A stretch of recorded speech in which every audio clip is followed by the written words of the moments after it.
So what do you think? We're ready to go? Okay. All right. So good evening, everybody. It's a pleasure to be here.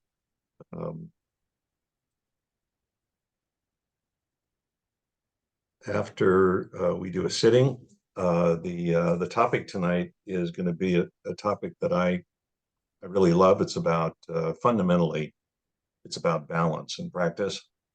But I think it's a challenging topic because if we're serious about it, it demands of us that we, at some level, redefine what our understanding is of mindfulness. And I'll outline what that means specifically. But I think you'll find this talk interesting because it may reframe uh, some issues that we're familiar with in a slightly different way. And for some of you, introduce you to new concepts about balance and mindfulness. And then I also wanted to mention that on the 25th of next month, February, I'll be doing a one-day there in Nevada City, and I'm really looking forward to that. And the topic is going to be on uncertainty, confusion, doubt, and disappointment, which sounds like it's not an affirmative topic, but it's actually a wonderful topic because from those core qualities of mind spring the urge to figure things out spontaneously, intuitively. And so they are the sources of great creativity in practice and in life. And that'll be basically the theme of the day. You can look it up on the website, the description, but it's kind of looking at how those qualities of mind creep into our practice and into our life, and we relate to them as if they're true or if they're problematic, when in fact, if we hold them dharmically in a particular way, they're not problematic at all.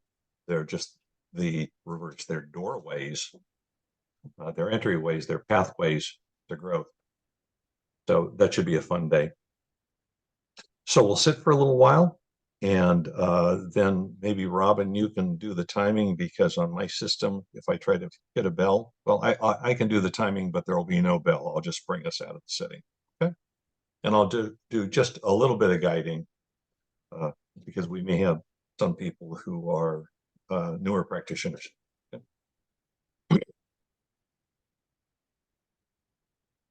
Okay, so just allow yourself to open to your body as a whole. And my invitation here is to be relaxed and open and receptive, and notice that you may have a patterned habitual way of how you start a meditation. And if you do, what frequently happens is whatever that habit contains within it a habit of how we're relating to experience, which in some way limits the experience that's waiting for us. So rather than immediately getting into doing things and directing awareness, see if you can just settle back into your chair or on the cushion or a bench. Take a couple of breaths, release, fully let go completely on the out breath. And then just open to the body as a whole.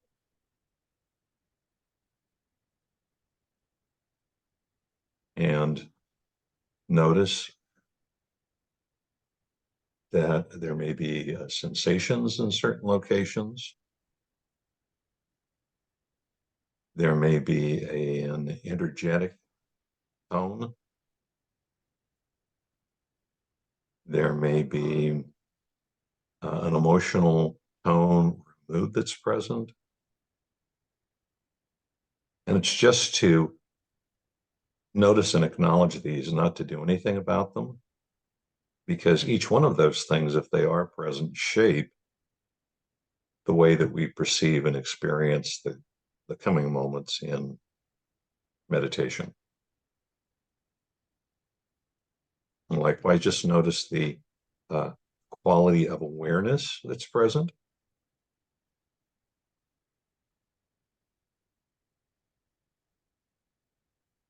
And what's happening in the mind is the mind settled.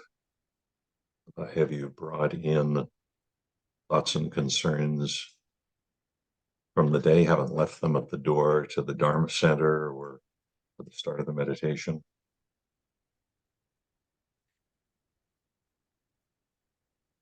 And then see if you can just allow awareness to move actually into the body, not observing it from outside, not looking from the head down at the body, but actually slowly bringing the awareness in very gently into the body, experiencing from inside out. So into the neck and the shoulders and the back and the chest and the arms and the hips and the buttocks and the thighs and the knees and the calves and the shins and the ankles and the feet. And see if you can hold this approach of actually being in the body rather than observing the body. We want to have the meditation help us be fully human, which means to fully experience through the body. And the tendency is to go into thought or to go into kind of a comfortable, altered state where we're really not fully awake and curious and in the body. We cut off insight.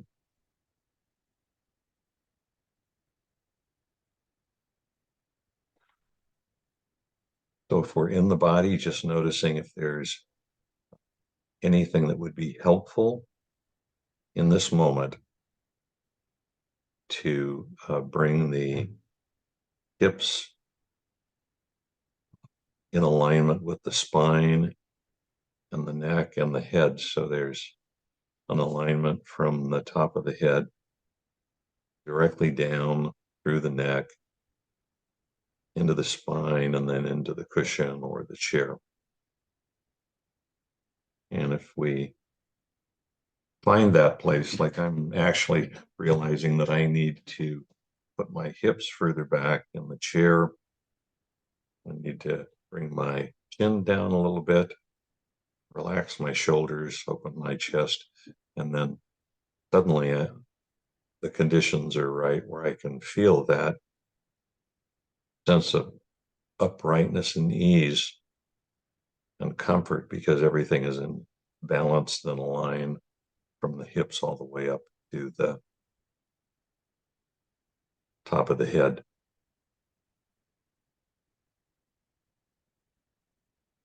So if you revisit that alignment several times during the sitting, it's really helpful because it's so vivid and it's comforting. And to find it, you have to be awake, you have to be alert, you have to be curious.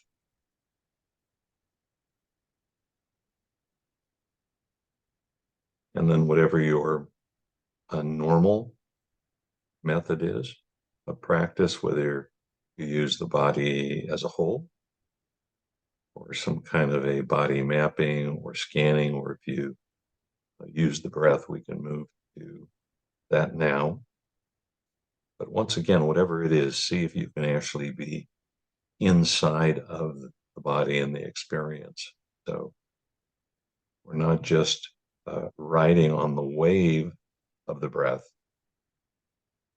We're actually trying to be inside the sensations that are in the body that we experience with the air coming in and the air going out.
You might take a moment to notice the quality of awareness that's present.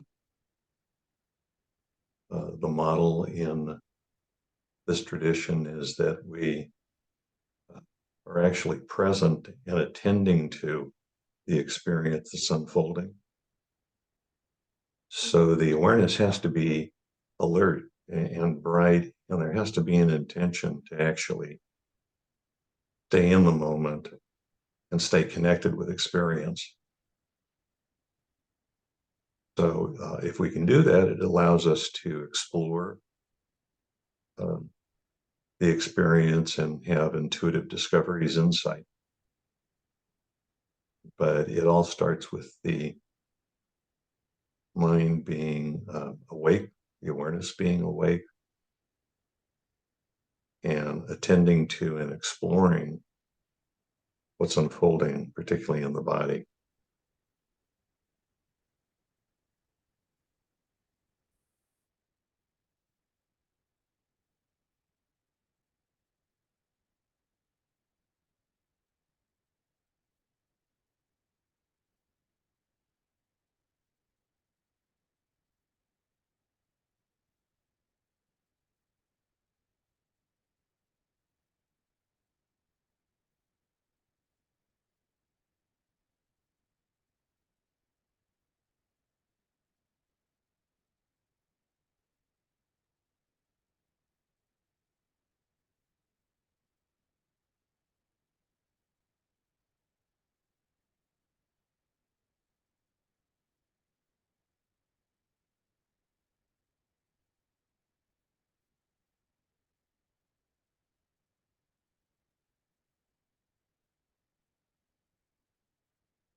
So in the last few minutes of the sitting, just allow your awareness to start moving out into the body as a whole. And if you decided to try any of those themes or instructions about experiencing from inside of the body as opposed to observing from the outside, or checking in with the alignment of your head and your neck and your back, just reflect for a moment on if you were able to do that, or if you intended to do it, whether you remembered to do it.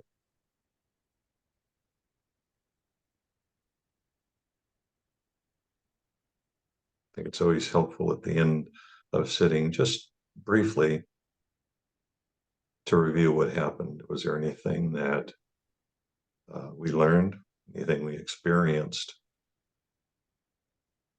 that was helpful or valuable? And then just begin to allow the awareness to situate the body in the room as a whole.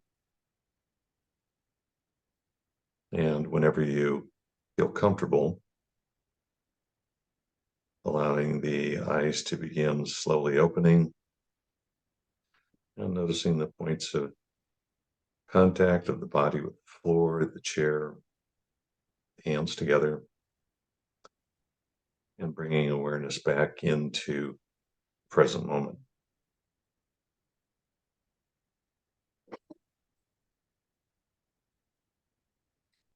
Okay, and just before we break, does anybody have an observation that they'd like to make or share or question about those themes, about the distinction between experiencing from in the body as opposed to observing the body, and using alignment as one of the anchors during meditation? This is Robin at the Zoom host at Mountain Stream. If you're on Zoom, if you could just raise your Zoom hand if you'd like to share. Otherwise, raise your hand in the hall and Marcia will come around and give you the mic.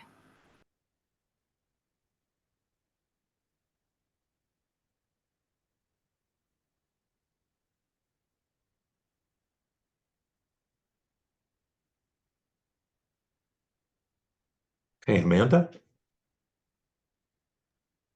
Well, I'll just break the silence and say I enjoyed both aspects. um, the experiencing from inside the body feels also really important because there can be a tendency to think that, the self exists somewhere in this area. For sure. So, yeah, just experiencing the sensations like from within the body feels really good.